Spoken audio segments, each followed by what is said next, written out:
Hey, son. Howdy.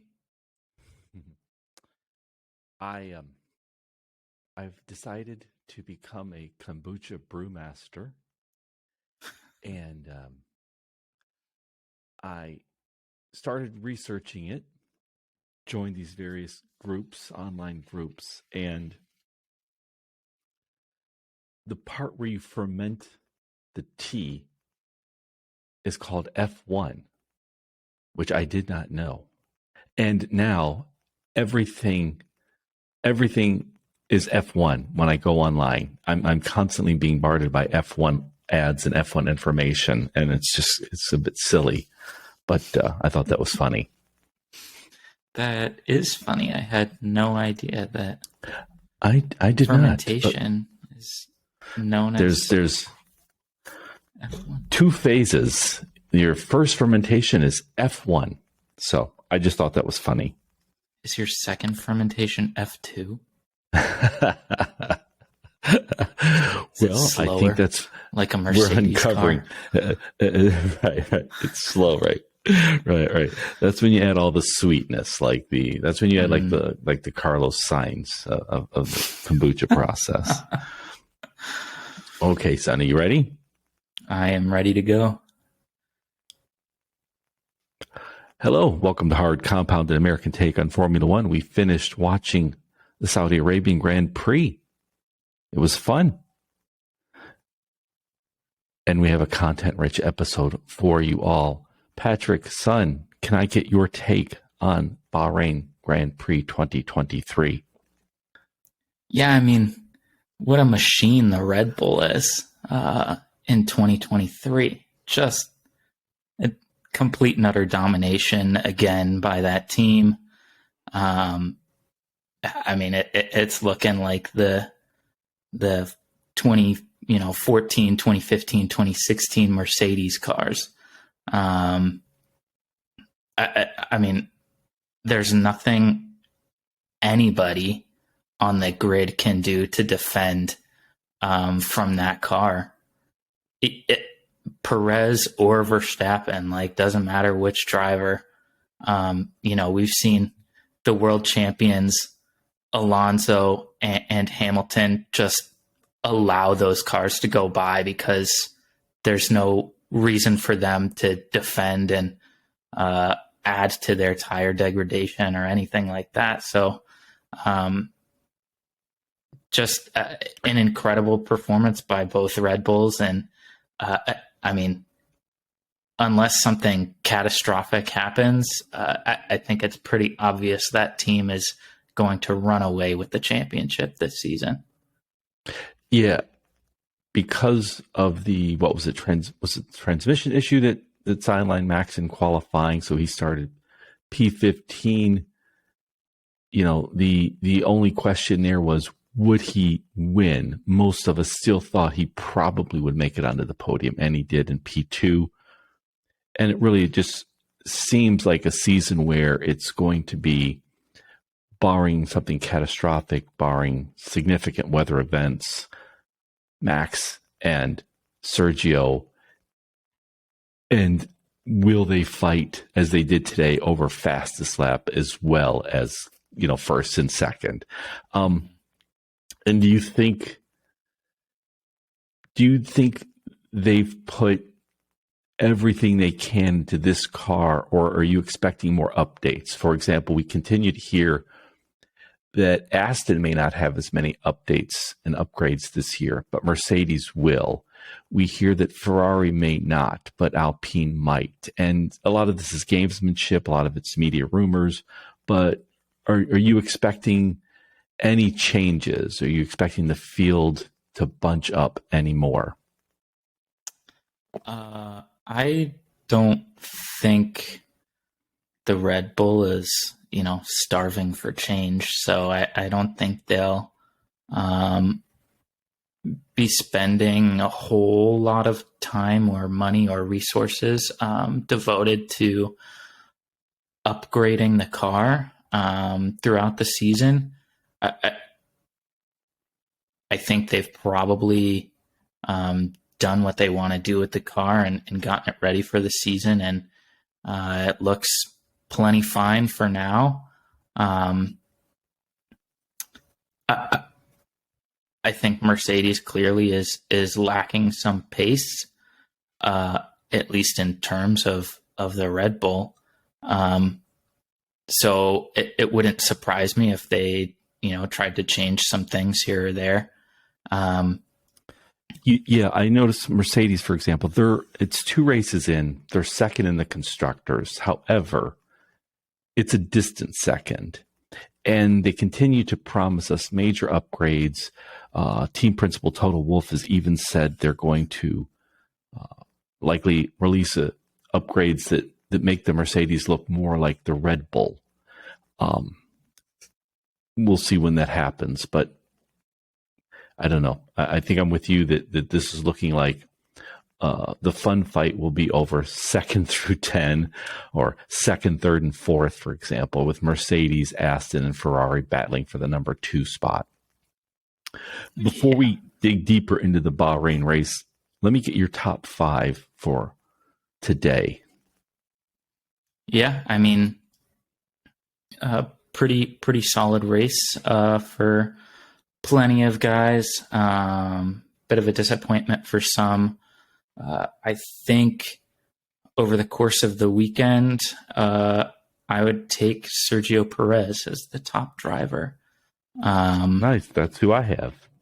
Nice. He took pole with relative ease. I mean, Max obviously had that issue in qualifying, and so he didn't really have a whole lot of competition in terms of raw pace, but he had to put in a good lap nonetheless, and he did. And then from the start, more or less, was in front for the whole race. And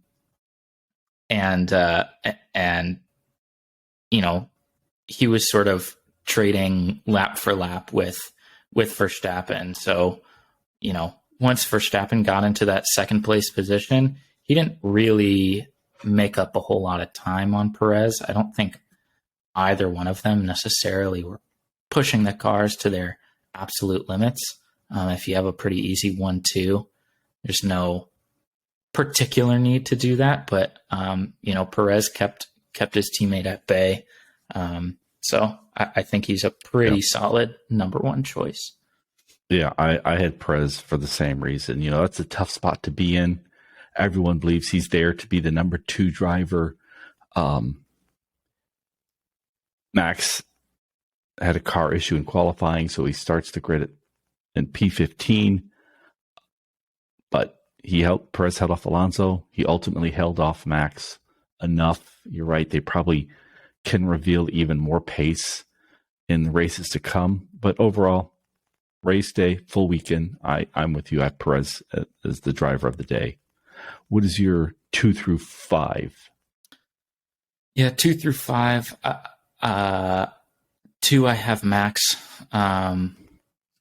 Didn't even really get a chance to put in a solid qualifying performance with the vehicle issue, and started 15th, made his way through the field with ease, super quickly. Was in like P4 before half race distance. I mean, was helped out for sure by the safety car. But he got himself up into 2nd pretty quickly, pretty comfortably, and just took off from there. So I think overall a really good performance from him. Okay. Then I have Alonso. Obviously awesome qualifying, out-qualified his teammate once again. Incredible start in the race, getting off the line and getting down to the first corner before Perez did, taking the lead for, a couple of laps there, was pretty cool to see. And then even being handed a 5-second penalty during the race, he was still able to podium, and then was unfortunately gifted penalty on top of that for something that he had no control over. So that was, I mean, to hit that real fast, because that I want to talk about that later maybe, but yeah, that one was tough, because where he started, they said he was out of position, but it wasn't in any way that he gained an advantage. Had that phenomenal start and held off Perez for a couple laps, like you said. Had to face the 5-second penalty. It looks like a couple crew members from Aston may have touched the car, but they didn't aid the car. They didn't sort of violate the 5-second penalty of actually working on the car. And so it's like he essentially was given a 10-second penalty for zero gain, which was tough to watch, especially after such a great race and such a great weekend. Yeah, it's tough. I mean, we talk about George Russell being the villain. I mean, he's the only one that gained anything from this Alonso penalty. So it's kind of funny to make note of that, I guess. Funny. But yeah, we can discuss that a little bit more in depth in a bit. But just to round out my top 5, I actually have Kevin Magnussen 4. I think, not a great qualifying from him, but he held his own in the race, pushed that car to the very end, and was able to have a good scrap with Yuki for P10 and got Haas a point there, which I think was good from him. And then my last guy, I have Oscar Piastri. Didn't really get going last week, unfortunately, but I thought he had a really solid qualifying. Out-qualified his teammate Lando, and if not for some bad luck, really, that sent him, tumbling down to the back of the grid and an extra pit stop, he could have been fighting for points here. And I think, he came back hard and still beat out Lando in the race. So I think a good performance from the rookie. That's awesome. You have Perez, Verstappen, Alonso, Kevin Magnussen, and Piastri as your top 5. We do not discuss this before we record. And I have Perez, Alonso, Verstappen, Kevin Magnussen, and Oscar Piastri. That's funny. So the same 5, but you have Max as 2 and I have Alonso as 2. Yeah, I mean, everyone's going to talk about Max, Perez, and Alonso, but Kevin Magnussen, he grits it out as he has for years in that Williams. Shows up every race, does his best. It was fun watching him battle Yuki, and we say Yuki's on the hot seat, and again, I think we see why. I think a better driver would have maybe done a bit better job fighting off Magnussen. But yeah, and then Piastri, the rookies so far, I think of the rookies, he's looked best. He is with that awful McLaren this year. They had they were taken out of the race last week, if I remember correctly. But overall in qualifying, in the races, he's done a great job. He's right there with Lando already, who's been with that team for years, and that's really great to see. So, Sergio, Perez, Alonso, Max, K-Mag, and Piastri. It's funny that we have the same top 5, just slightly different order. Speaking of top 5, at the start of the race, P1 through P4, I thought it was great that there were 4 teams. Now, that was partly a result of Max's engine during qualifying, but not engine, but his car at Red Bull, Aston, Mercedes, and was it Ferrari? Were they the P4, right? P1 through P4. That was that was fun to watch, even though for reasons I cannot explain, Ferrari seems to continue to have chronic issues everywhere. But I did like seeing 4 different teams at the front 4 of the grid today. Also, I mean, in a race, in a season so far dominated by Red Bull, watching Alonso jump off the line, watching him hold off Red Bull for a couple laps, get the most out of those tires, really absolutely deserve that podium. That was fun also. Yeah, I mean, that start literally got me out of my seat. I'm a big Alonso fan. That's whatever. But like, just seeing his ability and his just fight, I think it's really really fun to watch. And I want him to be in F1 for as long as possible, but that's coming to an end. But I mean, having an awesome car to finish out your career, I think is probably really rewarding for him. Yeah, I was shocked partly at just how great a start that was, but I think it was Sky saying that was Aston's only second time ever on the front row, which they haven't been the main team for many years. And they've sort of been in and out of F1 over the decades, but that still was surprising to me that this was only their second time ever at the front of the grid.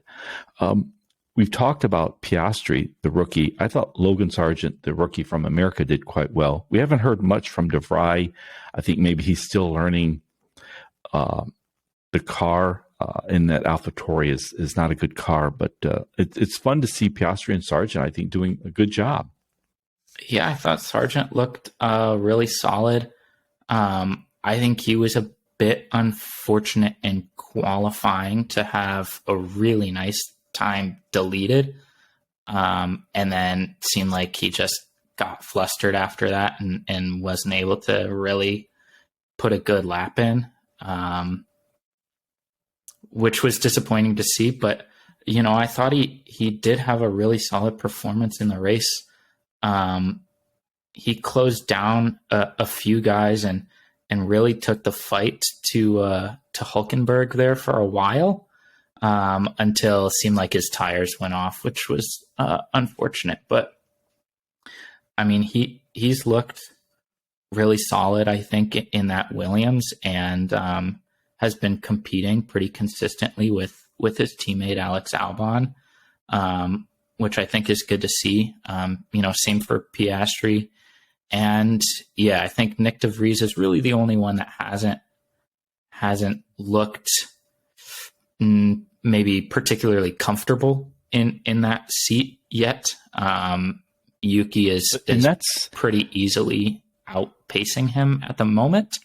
Right. But yeah, I mean, the AlphaTauri is just, it's not a great car. So, right. But the fact is, all 3 rookies are in bad cars. De Vries at AlphaTauri, Piastri at McLaren, and Logan Sargent and Williams. But De Vries, he's one of the older, even though he's a rookie in F1, he's one of the older drivers. He's been in Formula 2, Formula E, an F1 reserve driver. I'm a little surprised at some of the troubles he's having, at least compared to the other rookies. I'm also, because you were talking about Piastri taking the fight to some of these guys, a little surprised with Lewis Hamilton.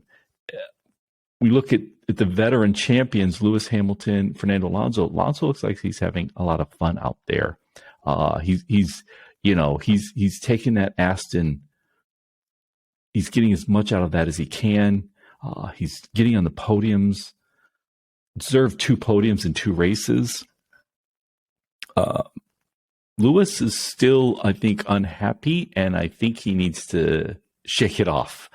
The Mercedes car is what it is, and it's his job right now to get the most out of that as he can. And right now, George is looking much more comfortable in that car and much more willing to fight in that car than Lewis is. And I think this is to Hamilton's detriment that he's continuing to publicly complain about the car rather than just sort of, okay, I have to accept what this is and get out there. I think we're seeing that attitude more from an Alonso than we are Hamilton. And I wanted your thoughts on that. And do you think, if that's true, will he shake it off? I do, because he did last year. I think it's the same story as last season. He came into the season expecting a better car than he was given. After many years of dominating the sport, being sort of thrown in and barely given a chance at all to win a race,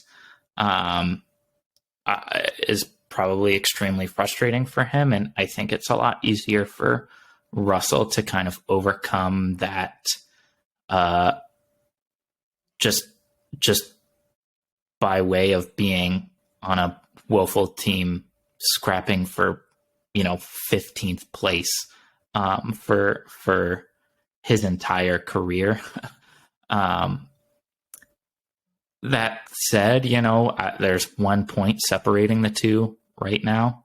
And actually Hamilton, if Alonso wasn't given a garbage penalty, Hamilton would have been ahead of Russell by 2 points through this point in the season. That's a good point. I think Hamilton is probably frustrated, and Russell's just kind of getting on with it. And I don't know, it's a little bit weird to see in this race. Lewis sort of closed up on Russell and really wanted to get past him. But rather than just sort of going by his teammate, he was kind of like, no, what should I do, team? Will you tell him to let me go by? And 100% in the past, that would have happened. He would have just been given, the green light, like, go ahead, Valtteri, hold on a sec. But Russell was like, nah, not happening. I think that confused Hamilton. And then he was just sort of complacent after that, which is a little weird to see, because that's not sort of what I'm used to seeing from him. Yeah, Mercedes right now, we're just 2 races in. They're second in the constructors. They take P3 and P5. It should have been P4 and P5, if not for that garbage penalty on Alonso. That's pretty good. Most teams would be very happy with that. Not Red Bull, possibly not Ferrari, but second in the constructors, P4, P5. That's a pretty good season. But this is going to be an interesting storyline, I think, because by the time Mercedes gets this car sorted out and is competing for wins again, will this now be George's team, or will it still be Lewis's team? I'm not sure it will still be Lewis's team by that point. Yeah, I think that's fair. It's I think the tides are sort of shifting a little bit. And Mercedes know Hamilton is getting up there in age, and I don't know if there's a concern of whether or not he will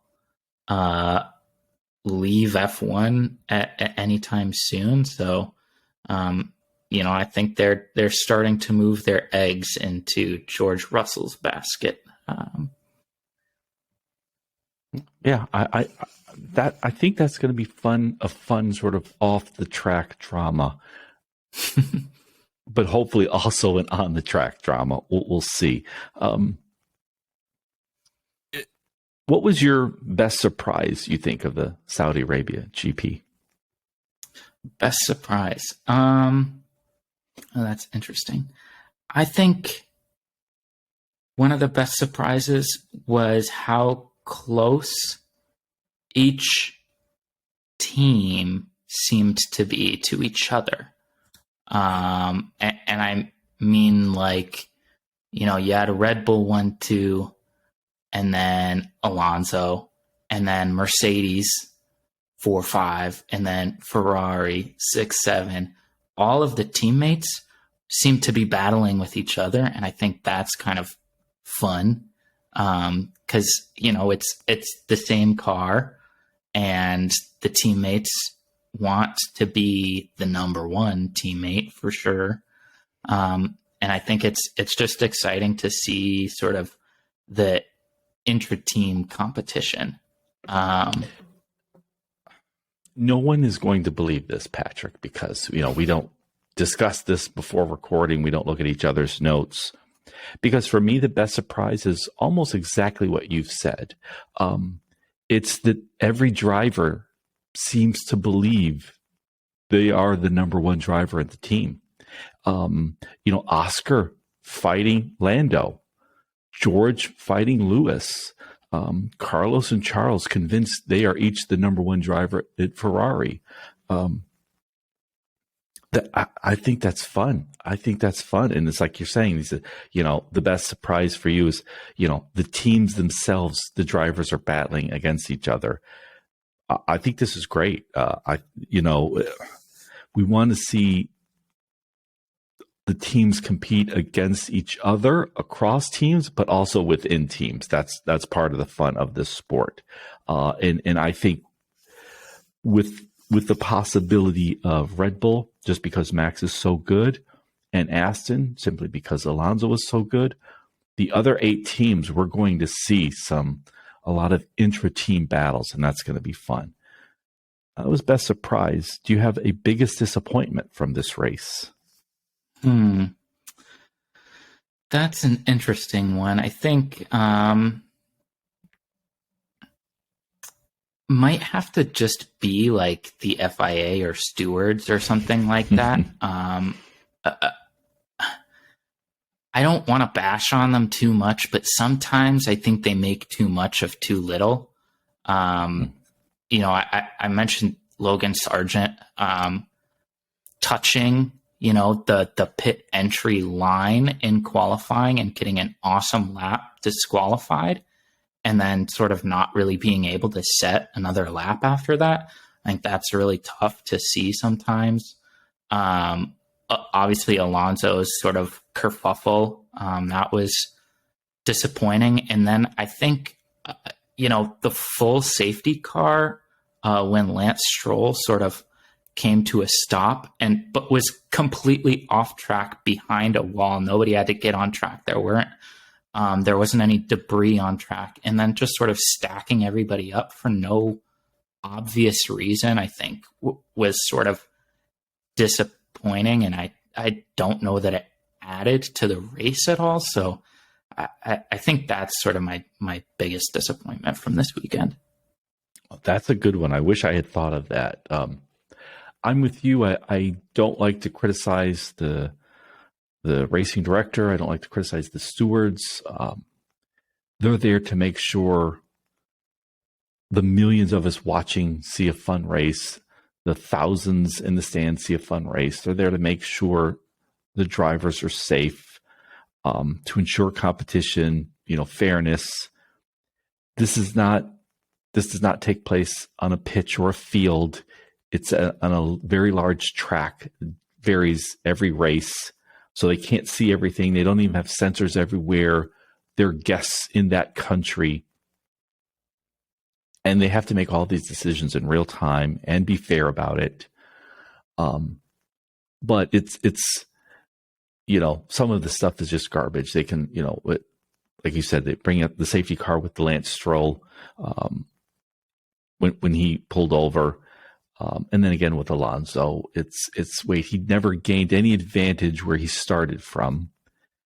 They never began working on his car. I have a feeling because last week they gave those exact same penalties to Ocon, they sort of felt they had to give them again to Alonso, but these were different circumstances, and that sort of common sense isn't sort of allowed to be applied sometimes, it seems like. So yeah, I'm with you. That is a good one. Though for me, my biggest disappointment was Ferrari. It's, if we ignore the penalties, this would have been Red Bull, Aston, and with the penalties, it was Red Bull, Mercedes, then Aston, then Mercedes. Ferrari doesn't enter into the equation here. This is another race where they seem to have a car that might be as fast as Red Bull, at least in some sections of the course. And they are almost a non-factor. And I can't really put my finger on why. I have a feeling there is just a lot of chronic disorder, disarray. There are a lot of issues there that they're having to sort of fix on the fly, because Ferrari really should be doing much better. Yeah, I agree. I think,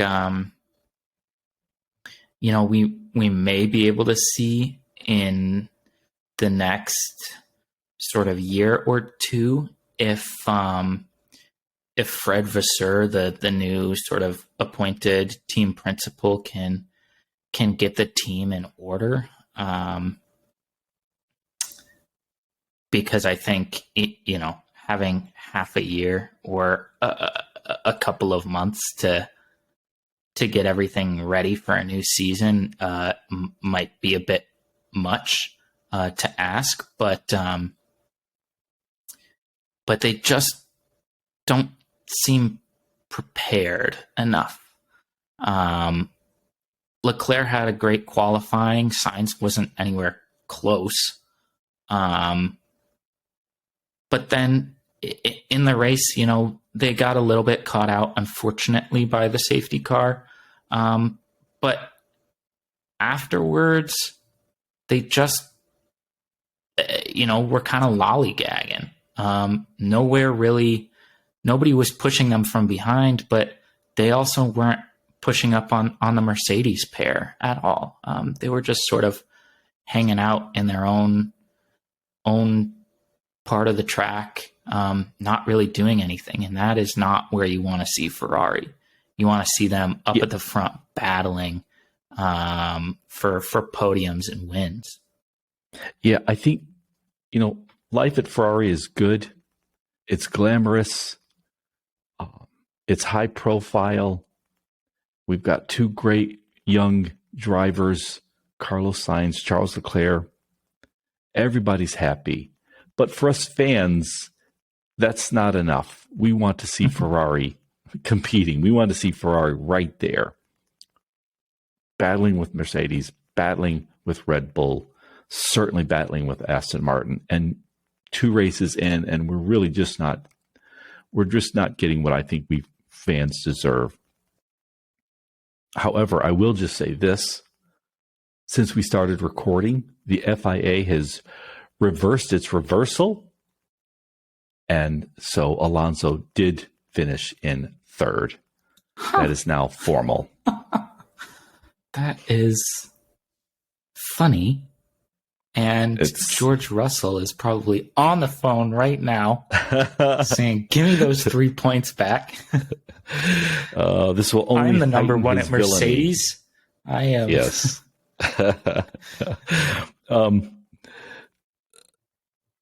Let me get your analysis on this. I'm switching gears here a bit. Should Zach Brown be fired? The man fired Daniel Ricciardo in mid-season, basically, last year. Everyone loves Daniel Ricciardo. He's a fine driver. I would have done the same, actually, because Ricciardo had shown his time had passed. He just was not in it. He was being soundly beaten by a younger driver. And, time caught up with Ricciardo. Zach Brown, what's going on there? We can badmouth Ferrari and try to find reasons for their poor performance, but McLaren is even worse. when they got back into F1 with Jenson Button and Fernando Alonso, I mean, that's a dream team. And they basically handed them, as Alonso would say, an F2 car, to paraphrase. What's going on there? I mean, I think, Lando Norris is a good young driver. Oscar Piastri is rookie driver. He's looking really good. That's a good team. But that car, that's just woeful. And I'm as much as I appreciate that Zach Brown is really growing awareness of F1 in the US, I appreciate that he's, reeling in all these big sponsors to sign with McLaren and who ultimately will become sort of part of the F1 universe. This is all good stuff. And he essentially rescued McLaren from the depths of like the 2014-15 approximate era. But I don't know. I think maybe his time has come. What do you think? Yeah, I don't know. It's such an interesting equation at McLaren. I, for no good reason, am going to give him the benefit of the doubt and say that there's been a lot of sort of change and moving parts at McLaren of late, and they haven't sorted everything out, and it's resulting in poor performance on track. He got rid of Ricardo, obviously, but brought in Andrea Stella, a new team principal, to actually run the team in like December or something like that. And, maybe it's a similar story with Ferrari, where it's just, it's not firing on all cylinders. And I realized that they didn't really finish where they wanted to last season. And they're obviously not starting out great this season. But I think that ultimately everything comes down to money, and he is bringing in a lot of money for that team. So I don't know that McLaren wants to really get rid of him just for, some bad performances on track. I think, maybe if this kind of really woeful performance continues, it might be time to think about that, but it's hard to say. I just don't see it happening right away. Switching to the soft compound, continuing the theme of being fired, Angela Cullen. She is no longer Lewis Hamilton's personal handler. Before I ask your thoughts on that, Patrick, let the audience know Angela Cullen, if you do not follow F1 as closely as we do, is the very blonde, very female personal handler for Lewis Hamilton. She's been there for years. She's a highly visible presence. She looks like she's very fun, very vocal, can hang with anyone in the paddock, and she's been by Lewis's side for years. 2 races into Lewis complaining about what a bad car Mercedes has given him, and the only person out at Mercedes is Angela Cullen, which seems unfair to me. What do you think of this, Patrick? Is there anything to think of it, or is it simply this is a personal relationship? I'm going to try something different. It's time to move on. She just was tired of the travel. Any thoughts? No, I don't really have any thoughts about it. That's probably for the best. I think we're going to get into trouble if we dig any deeper. In that one. Yeah, I mean it's funny. It's just she was like so visible, right? He was like the first. She was like the first person who he would go to after every race win or whatever that he got, right? So, you kind of always saw her in the garage by his side, whatever. And so it seems like it'll be a little bit odd that she's not around, but yeah, I will miss her. I don't really I will miss care her. at all. It was just fun. She always had a smile on her face. It seemed like she was up for anything, and was going to do whatever Lewis needed. So I'm a little sad that she's gone, but yeah, best not to start or foment any rumors there. I love Martin Brundle's grid walks, and I watched it today, and it was Will Smith, the famous Hollywood actor. Not surprisingly, he's a big Lewis Hamilton fan. I don't know if he's a big F1 fan, but it's just more evidence, I think, of the growing popularity of F1 in America, and Hollywood and big American money taking notice of F1. I don't know if you got to see any of the grid walk, Patrick.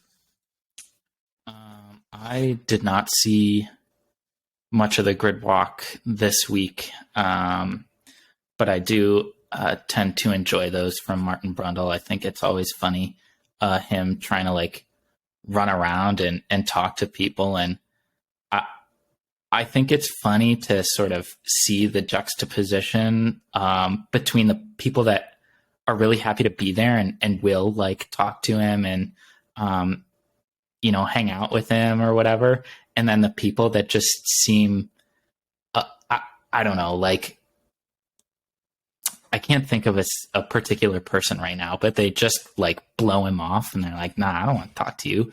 Who even are you? Like blah blah blah. Like you don't know who Martin Brundle is?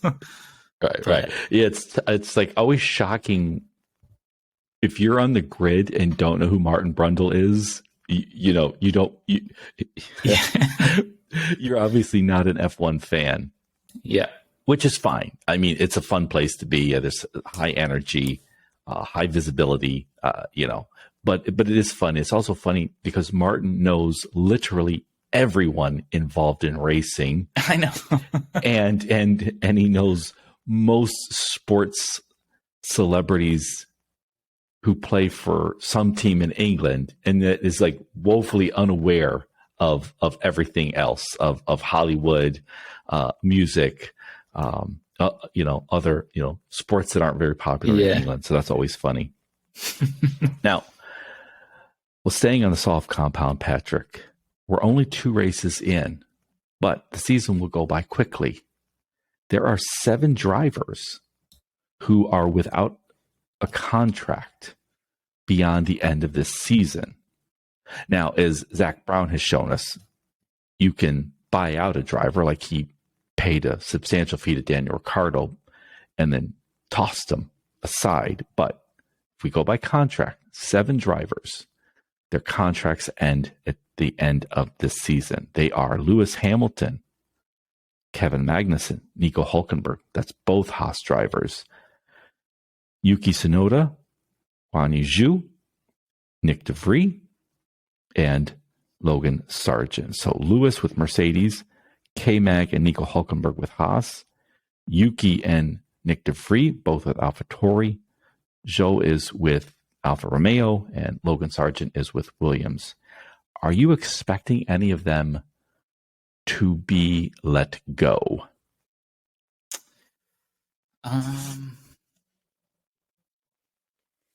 I think that is a tough question. I think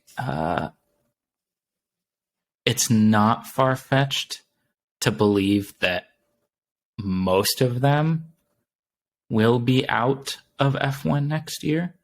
Wow. But I think it's also not that hard to believe that all of them will stay in F1 next year. It seems like it could go either way for most of them. Both Haas drivers, we've seen Haas be a little bit fickle before when it comes to their driver pairing. So even if they do totally fine, they could both wind up out of F1. I think, Yuki, like we said earlier, he's on the hot seat.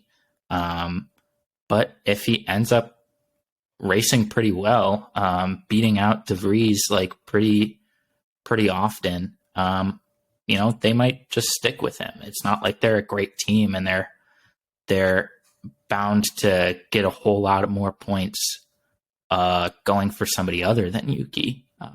And he brings in some money to the team, right? So, yeah, it's tough. Lewis Hamilton is obviously the big name there. I do believe he will resign. Like we said, 2 races in, Mercedes is in second. It is a distant second. They'll likely continue to get better over the course of the season. I don't think they'll take the number 1 spot away from Red Bull. However, I do believe he'll resign. There really is nowhere else for Lewis Hamilton to go. And I think we all would like to see him finish his career at Mercedes still. There may be a few fans who would like to see him, say, for example, at Ferrari. But I think most of us want to see Lewis Hamilton leave as a Mercedes driver. I'm with you regarding the 2 Haas drivers. Gunther Steiner runs the team. He seems like a fun guy, but he never takes any of the blame for the results.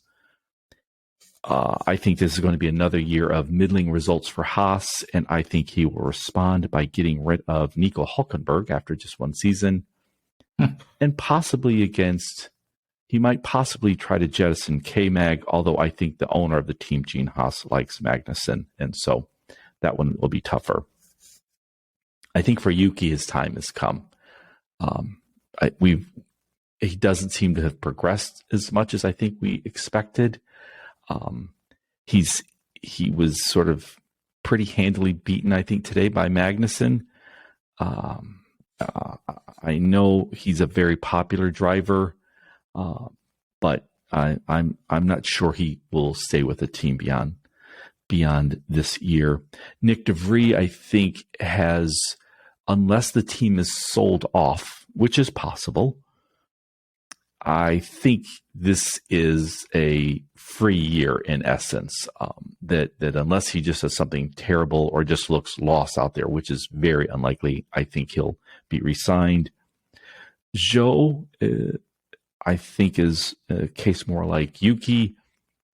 He's a fine driver, and Alfa Romeo is not the best car, but I have not seen him progress that much. I'm not sure why they would need him over any other younger, up-and-coming driver. I think I would be willing to take a chance on someone else.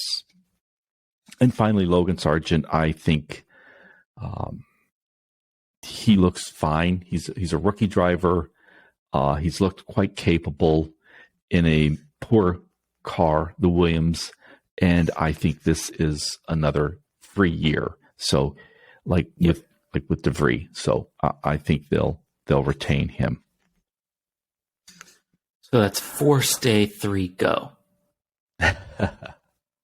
Actually,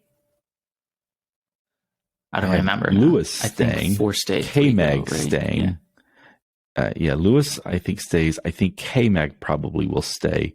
De Vries and Logan Sargent will stay. Zhou, Yuki, and Nico will go. That's my predictions. Across the line, that is our segment where we predict the top 5 for the upcoming race. The next race in a fortnight is in Australia, which is always a fun environment. In Across the Line, we choose who we think will finish in the top 5. If we are correct, that's 1 point. If we get the driver in the exact position, that's 3 points. We can select the same driver if we wish. Patrick, do you have standing so far for this year? Yep. I have a 2-point difference between us. You're currently sitting on 5 points to my 3 points. Awesome.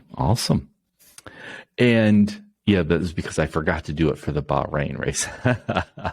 I think. Now, Leclerc won Australia. The last time they were there, I think Mercedes did well, but this is a whole new year. Different drivers, different cars.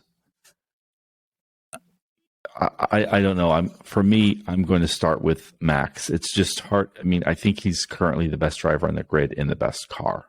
It's just, you got to go with Max at number one. I think we're finally going to see something more from Mercedes and from Lewis Hamilton. I'm going with Lewis at number two. I similarly think Ferrari will finally show us that they're serious.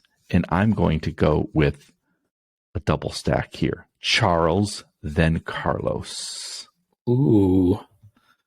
I think It will be a tight battle at 5 with Alonso doing his best to get that Aston to battle Red Bull, but I just don't think the car will have enough. So I am going with Red Bull and Sergio Perez at 5. So I have Max, Lewis, Charles Leclerc, Carlos Sainz, and Sergio Perez.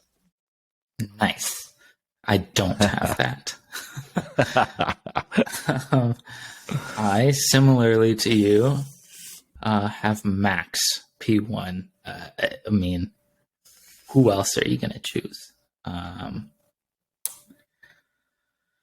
But then, I'm in it for the weird and eventful. So I've decided to take Lance Stroll at P2. That would be weird and eventful. It would be. And to make it more weird and eventful, Alonso P3 rounding out the podium. 3 podiums to start the season for Alonso. And I think those two are going to have a fun battle in Australia. I will say, maybe for the last several years, I've woefully underestimated Lance Stroll, but I don't believe so. The fact that Lance has been competing in these first 2 races. The first race he was suffering several injuries. This race, this car just died on him. But I think that says a lot about the speed of that Aston Martin.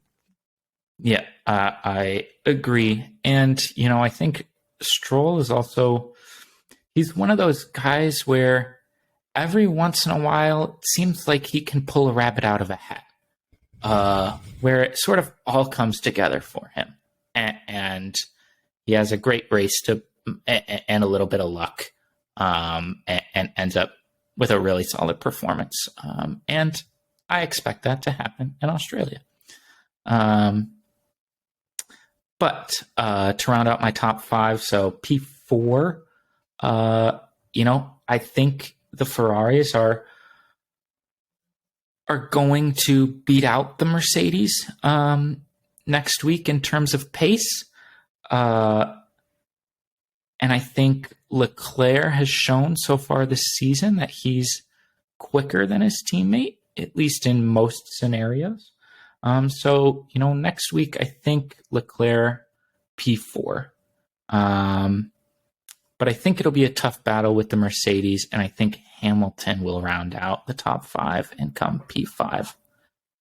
Awesome. So, for Australia, the next race, I'm predicting Max Verstappen, Lewis Hamilton, Charles Leclerc, Carlos Sainz, Sergio Perez. You are predicting Max Verstappen, Lance Stroll, Fernando Alonso, Charles Leclerc, Lewis Hamilton. These will be very interesting if that comes true. Do you have any crazy predictions for the race or the season? Crazy predictions. I think Fernando Alonso will podium in every single race this season.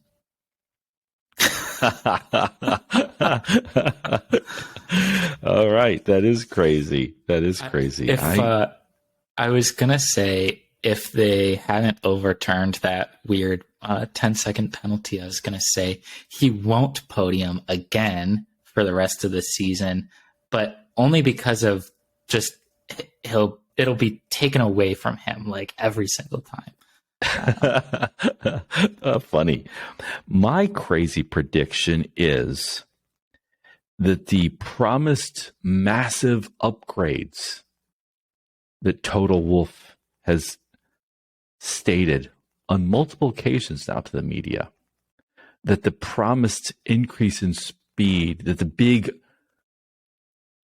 acceleration that they have uncovered will not come to fruition, and everyone will hate Total Wolff.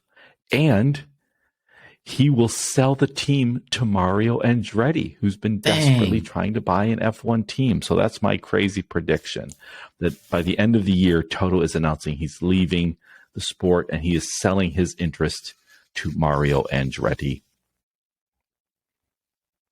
Well, that would be a wild turn of events, I think, at Mercedes, but it would be kind of fun to see. All right. I want to remind our listeners, send your questions or comments to hardcompoundpod@gmail.com. We may read them on the show. We definitely will read them. And I wish to thank you all for listening to everybody's most beloved father and son F1 podcast. And we are lights out. See ya. Thanks for listening. Hey, that was a fun show. I'm looking forward to the wildness of Australia. There needs to be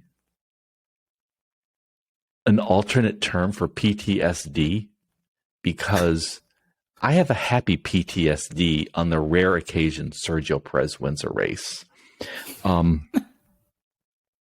So he won the race today. He's up there on the podium and they play the Mexico national anthem.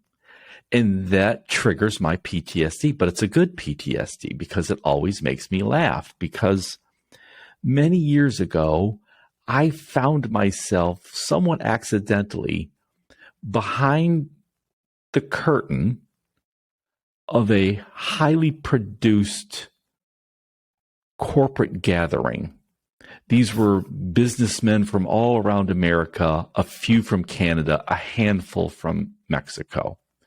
And they had an MC and a show was put on and lights and lasers, and they did it all up, like an F1 race, for example. And they made them stand for the national anthems. And they played the Canadian national anthem, and everyone was fine. It's a lovely national anthem. They played the American national anthem, which is wonderful. And they played the Mexico national anthem. And I happened to be sitting behind the guy who was running the board, just looking around, minding my own business. I should not have been there. And they played the national anthem on a loop. Or at least that's what they thought. Or at least that's what they were worried about, because they played the Mexico national anthem, and not a one of them ever had heard it before. And after 1 minute, they were looking around like, this sounds the same. Is this on a loop, or is it done? Or is it still going? And then it got to minute 2, and I could peek around the curtain and see this 500 important businessmen all still standing for the Mexico national anthem. Not one of them had ever heard it before. At minute 3, the thing is still playing. At minute 4, it's still playing. Nobody knows if this is just being repeated or not. And finally, I tell the guy, I have no reason to be there. And I too have never heard the national anthem. And you could just sense that everyone out front was just sweating, like, when does this damn thing end? And finally I told the guy, dude, cut that anthem. And he did. It was awesome. And it always triggers happy PTSD for me, Patrick. I think that's not called PTSD, but it is a funny story.